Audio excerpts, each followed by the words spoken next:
Hi, I'm Suresh Venkat. You're watching a roundtable on India-Africa synergies. Let me start by introducing the participants. Mr. Gurmeet Chopra, Country Manager of Africa for Avasant, a BPO advisory firm. Mr. Anand Nagarajan, CEO, Dexler Information Solutions, a leading learning solutions provider. And Eunice Kariuki, Marketing Director for the ICT Authority of Kenya. Gentlemen, and Eunice, welcome to this discussion. Let me start with my first question for you, Gurmeet. We in India tend to see Africa as a country, right? Because it seems a lot like India with its different regions. Is that a fundamental strategic mistake to see Africa as one large country? Yes, absolutely. So Africa is actually a consortium of 52 countries, each with its own nuances and special characteristics. So that's the prime mistake that we all do, look at Africa as one country, and that's where most of the strategies of people who are trying to penetrate have failed. You've got to identify the nuances of each location and then address them appropriately. Anand, you've been to Africa recently and multiple times. Yes. What should Indian businesses be looking at in Africa? It's a little bit of what Gurmeet said, but then again, it's from an Indian business perspective. I think we need to be cognizant of two things. I mean, you have the entry strategy for the large organizations that go in for the big bang entry, 6-7 countries at a time.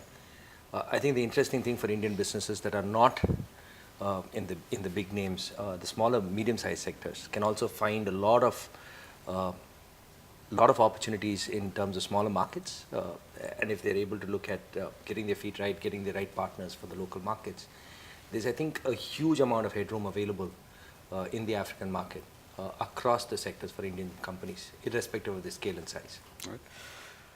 Eunice, why are you in India? What are you looking at in India? I come to India for many reasons. But the very principal one is that we come to learn from India's ICT industry. We also come to India to seek partnerships because we learn best if we are in partnerships. We are looking to scale. Where I come from, Kenya, we have a little bit of everything, but we are short of scale. We are not short of innovation. We are not short of skills. We are not short of talent. But what we are short of is scale. And we think by having conversations with the Indian ICT industry players, we can achieve that. Some of India's key advantages in the ICT sector are a large pool of engineering graduates, our knowledge of English, and a demographic that is largely under 30. I think 60% of the country is under 30. Give us a sense of what Kenya's relative strengths are in the ICT industry.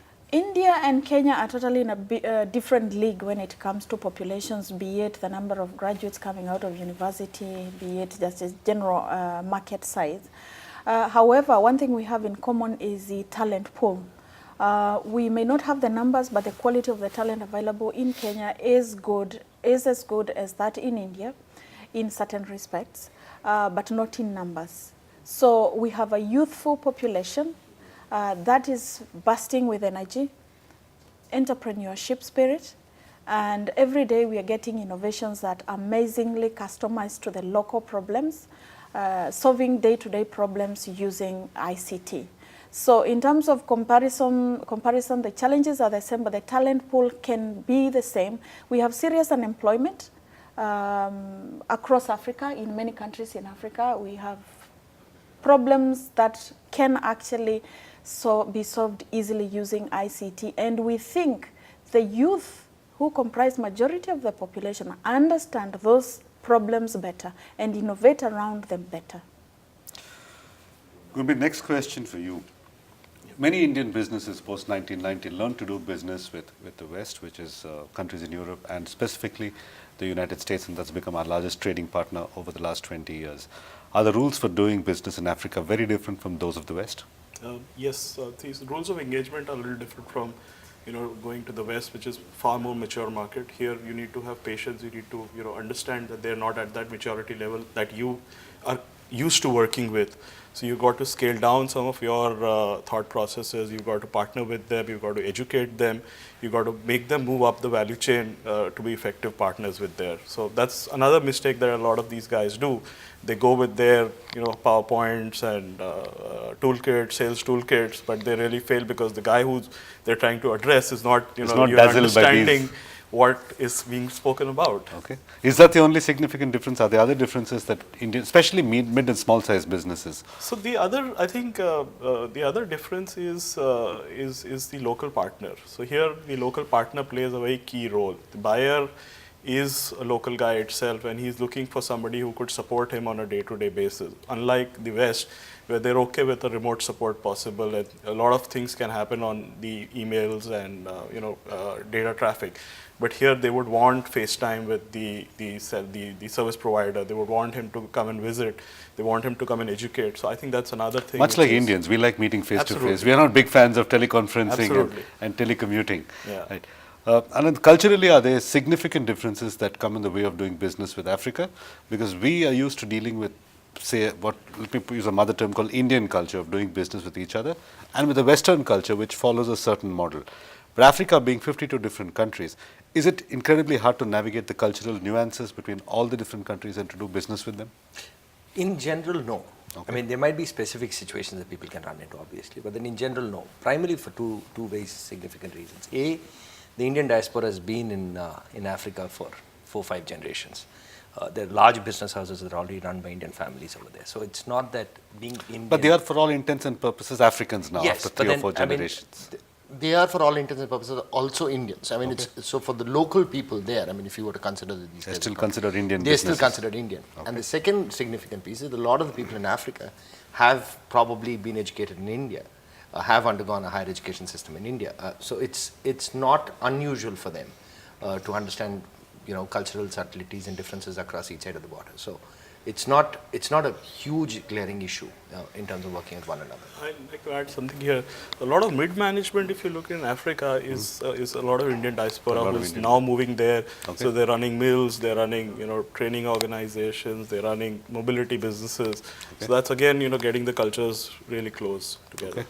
Eunice, what's the big attraction for Indians to work in Africa, Kenya especially? We seem to gel very well, and part of it is just a simple, the reason you gave earlier that, was it Anand, that we have 4th generation, 5th generation Indians in Kenya. So we have a lot of similarity in our culture. And I think Africans in general are very open to investors, to countries that are offering to help them just leapfrog the gaps in development. Okay. And Indians come willingly and ready. Okay. And they are willing to sort of drop the big boy sort of image and just get down and grow with us. And we find that very inviting in Africa because we realize what we lack. We know what we lack, and we lack experience, and we know we only learn if we get into these close partnerships. And the fact that a lot of African countries were colonized before by certain other nationalities helped us to be very diverse and versatile. Okay. We adapt very easily.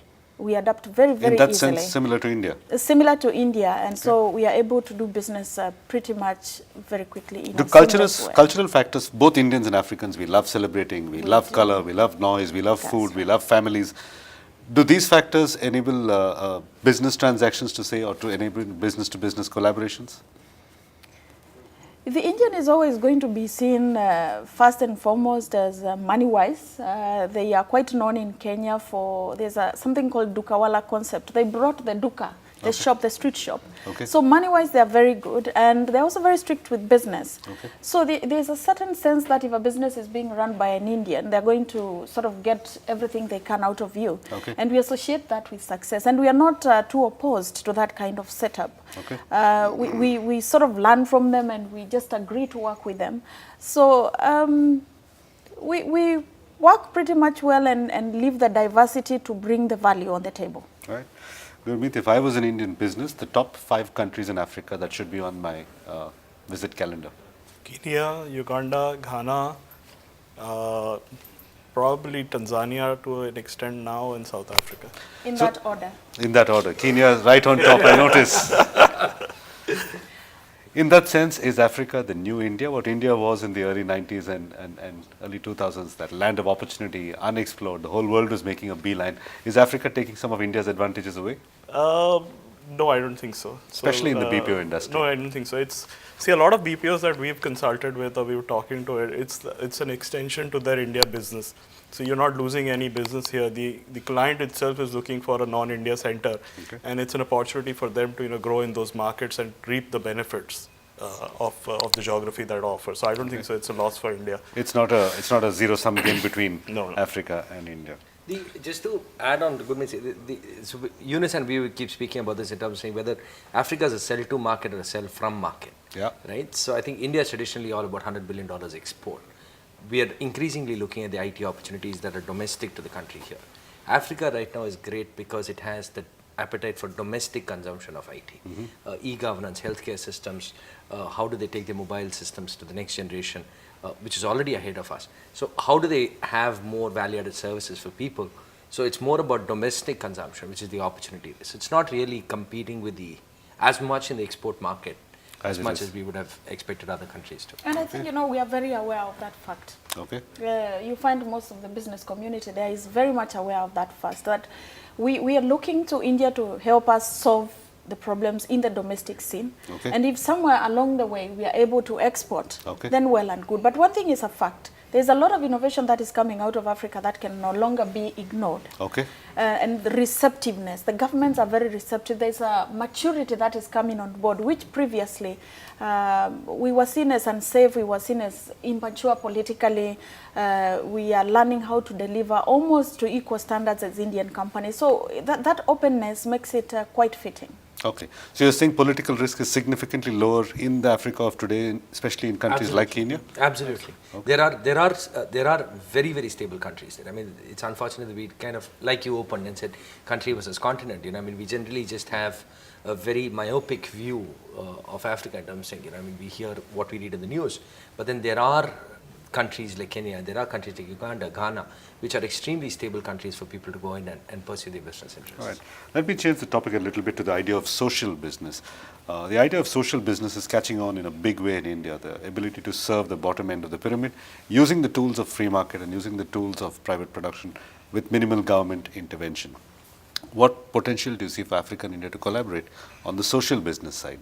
Clean water, sanitation, healthcare. It is biggest in Africa actually, because that's why we also have quite some serious challenges in availing these services to the citizenry.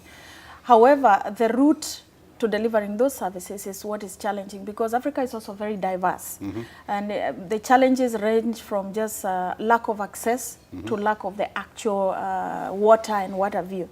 But right in between there is where the opportunity is. So social businesses will thrive, but they will only thrive with scale. Otherwise, it becomes an investment, a seed investment far apart. Okay. So scale is going to be very critical so that returns can be realized. All right, my final question for you once again, Gurmeet. 3 things that no CEO at Nasscom knows about Africa. They should know but don't know. The opportunity which is available there for them to take, they are aware of it, but nobody is exploring it in a manner that the talent pool that they can actually utilize to de-risk the businesses in India and drive economies from there. And probably the third one I would say is the domestic market, which is opening up. So tremendous opportunities to service the country that you're based out of and the region it is in. Anand, a question for you. 3 secrets to success in Africa. If you're a business, the 3 things that will make you a success. Be local, Okay. think local, find the right partners, and be relevant to the current situation in terms of what they're looking for. All right, Eunice, final question for you. 3 things you wish you could change about Indian business in their attitude to Africa. Indian business or people, governments, people or business. Wow, I'm here to shop, so that puts me on the spot, all right? But Your wish list, 3 things that you wish were different. I really do want them to experiment with Africa, especially the more established companies. Okay. They should not just be directed by what is said in the international media whenever there is a small calamity here and there. They shouldn't be influenced. Make up their own minds, visit Africa and make up their own mind. I would want to invite them to come and do their own due diligence, to use consultancies better, and to engage specifically with governments. Okay. Because the governments have their arms open and they're willing to discuss and get them through those initial challenges they may experience in the early days of setting up. Okay. It's one thing, but it's a significant one thing on your wish list. You've convinced me to make the trip to Africa, so I'll be in Kenya soon. Kenya and Africa has a lot to offer, Right. and the only secret is for you to come and discover. All right, Eunice, gentlemen, thank you for participating in this discussion. Thank you very much.